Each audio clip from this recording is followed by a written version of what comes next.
Assalamualaikum warahmatullahi wabarakatuh. Perkenalkan, saya Sakti Bagus Mahendra, mahasiswa Teknik Infrastruktur Sipil dan Perancangan Arsitektur Universitas Diponegoro.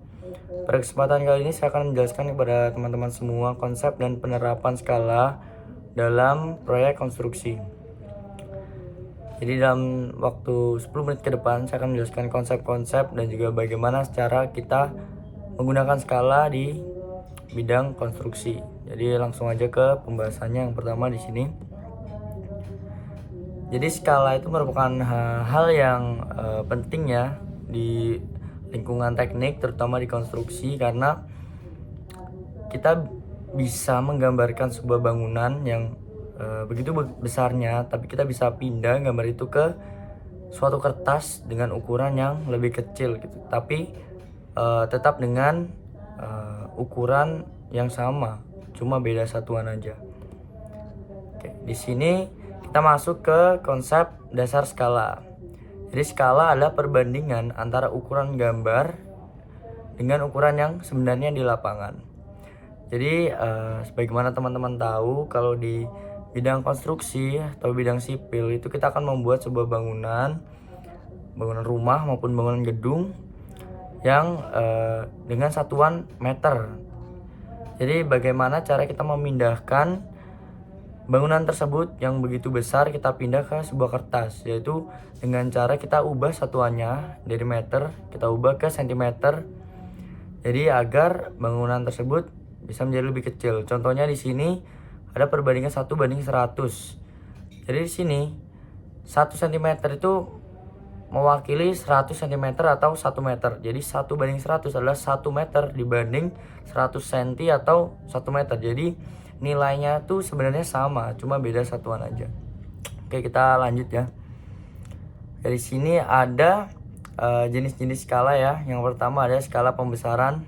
Jadi skala pembesaran itu digunakan ketika gambar yang ingin kita kerjakan itu terlalu kecil, jadi gambar itu perlu diperbesar. Jadi contohnya di sini ada contoh 2:1. Jadi 2 cm pada gambar mewakili 1 cm ukuran sebenarnya. Jadi biasanya digunakan pada konstruksi-konstruksi yang kecil atau detail-detail yang pada bangunan yang perlu kita besarkan. Lalu selanjutnya di sini ada skala pengecilan. Skala pengecilan adalah skala kebalikan dari skala pembesaran, yaitu ketika objek yang ingin digambar itu sangat besar, jadi perlu kita perkecil.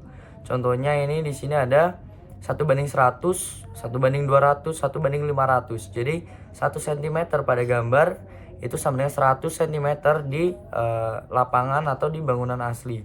Ini digunakan ketika kita membuat site plan, atau ini juga salah satu skala yang sering kita gunakan di bidang konstruksi. Lalu yang ketiga di sini ada skala numerik. Skala numerik itu bisa kita sebut juga atau bisa kita bilang dengan 1:n. N ini bisa jadi 1:50, bisa jadi 1:100, bisa jadi 1:500. Jadi satu satuan pada gambar ini mewakili n satuan di lapangan.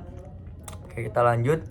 Di sini ada rumus dasar skala. Jadi rumus dasar skala mungkin kita sudah mempelajari juga dari zaman sekolah, yaitu skala adalah ukuran pada gambar dibagi dengan ukuran sebenarnya.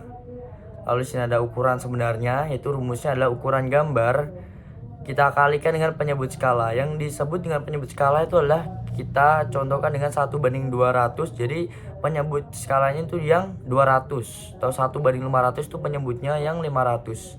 Lalu di sini ada ukuran gambar, rumusnya ukuran sebenarnya dibagi dengan penyebut skala. Oke, kita lanjut. Oke, di sini ada contoh-contoh perhitungan skala ya. Jadi sini yang pertama ada contoh pertama, menghitung ukuran sebenarnya. Jadi kalau kita punya panjang pada gambar itu di sini contohnya 5 cm, artinya bagaimana 5 cm ini kita ubah menjadi meter, yaitu dengan dikalikan 100 menjadi 500 cm atau sama dengan 5 meter. Yang kedua di sini ada menghitung ukuran gambar. Jika diketahui panjang sebenarnya 20 meter dengan skala 1:200, maka di sini langkah yang pertama kita lakukan yaitu kita ubah 20 meter ini menjadi satuan sentimeter, karena kita akan menghitung ukuran pada gambar. Jadi 20 meter kita ubah menjadi sentimeter menjadi 2000 cm. Lalu kita bagikan dengan skala yang kita ketahui, yaitu 1:200. Jadi 2000 dibagi dengan 200 menjadi 10 cm. Lalu di sini ada contoh ketiga, yaitu menentukan skala. Jadi jika kita mengetahui ukuran pada gambar 4 cm dan ukuran sebenarnya adalah 8 meter, bagaimana cara kita untuk mencari skala? Jadi dengan cara yang pertama, kita masukkan dulu panjang pada gambar itu dibagi dengan panjang sebenarnya. Jadi 4:800. 800 itu dari 8 meter kita jadikan jadi 800 cm. Lalu di sini bisa kita sederhanakan jadi 1:200. Kita bagi 4. Lalu di sini ada contoh skala pada kertas. Jadi jika kita punya lahan 100 meter, lalu kita gambar pada kertas dengan ukuran 20 cm, itu dapat menjadi di sini 100 meter. Bisa kita ubah dulu menjadi cm ya.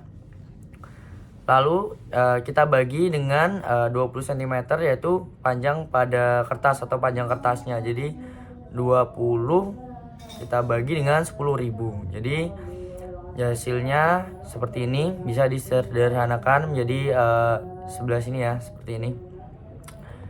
Lalu selanjutnya di sini kita kasih saya akan memberi sebuah studi kasus di sini penggunaan skala pada bidang konstruksi, yaitu salah satunya untuk menggambar site plan perumahan. Jadi apa sih yang dimaksud site plan? Jadi site plan itu adalah sebuah gambar atau rencana yang menunjukkan tata letak keseluruhan kawasan seperti jalan, rumah, taman, dan fasilitas umum. Jadi pada pengerjaan site plan itu membutuhkan yang namanya skala untuk memperkecil bangunan-bangunan yang akan kita bangun, yaitu seperti rumah, taman, dan lain-lain.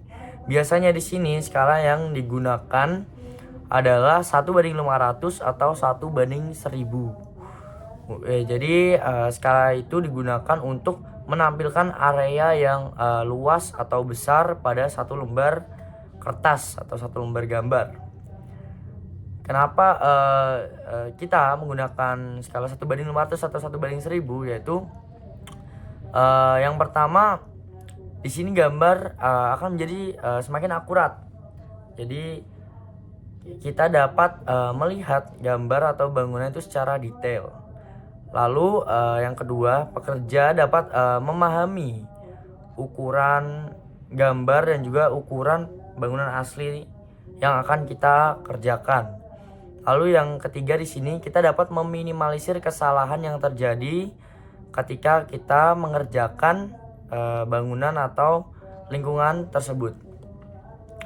Oke, selanjutnya di sini ada kesalahan-kesalahan dalam penggunaan skala ya. Jika kita tidak menggunakan skala pada saat membangun sebuah bangunan, kita mendapatkan sebuah kesalahan di sini karena seperti yang kita tahu, skala sangat penting, dan jika kita tidak menggunakan skala, tentu akan rugi secara teknis maupun secara finansial. Yang pertama, ukuran bangunan yang akan kita buat tidak sesuai. Jadi gambar dengan bangunan yang asli itu memiliki ukuran yang berbeda. Lalu yang kedua, ada posisi bangunan itu menjadi salah karena strukturnya tidak tepat dan tidak sesuai dengan tata letak yang kita buat pada gambar. Lalu di sini jarak tidak tepat, ya mirip-mirip bangunan, posisinya salah juga di sini. Lalu secara finansial juga kita pastinya akan rugi karena jika kita salah membangun sebuah bangunan, tentunya kita akan mengeluarkan keuangan yang lebih untuk memperbaiki kesalahan yang kita buat. Selanjutnya di sini, seperti yang saya sampaikan juga sebelumnya, bagaimana pentingnya skala pada konstruksi bangunan di sini. Jadi yang saya sampaikan tadi, resiko teknis dan finansial itu pasti akan berdampak juga ke pekerjaan yang kita sedang kerjakan. Jadi fungsi skala di sini sebagai komunikasi antara perencana, insinyur dan juga pekerja di lapangan agar kita memiliki satu acuan yang kita gunakan secara bersama-sama di proyek tersebut. Jika tidak kita gunakan skala tersebut, itu terjadi seperti yang ditampilkan nih, akan terjadi kesalahan ukuran bangunan, pemborosan material, perubahan desain, biaya proyek menjadi lebih besar, dan juga keterlambatan penyelesaian proyek. Lalu selanjutnya di sini kesimpulannya adalah skala itu merupakan sesuatu yang sangat penting saat kita akan mengerjakan sebuah bangunan atau saat kita berada di bidang konstruksi. Skala memiliki fungsi juga sebagai kita dapat membaca gambar dengan benar, dapat memiliki perhitungan ukuran yang akurat, dan juga menghindari kesalahan-kesalahan pada konstruksi. Mungkin sekian yang dapat saya sampaikan pada video kali ini. Mohon maaf bila terdapat kekurangan pada penjelasan saya. Sekian, wassalamualaikum warahmatullahi wabarakatuh.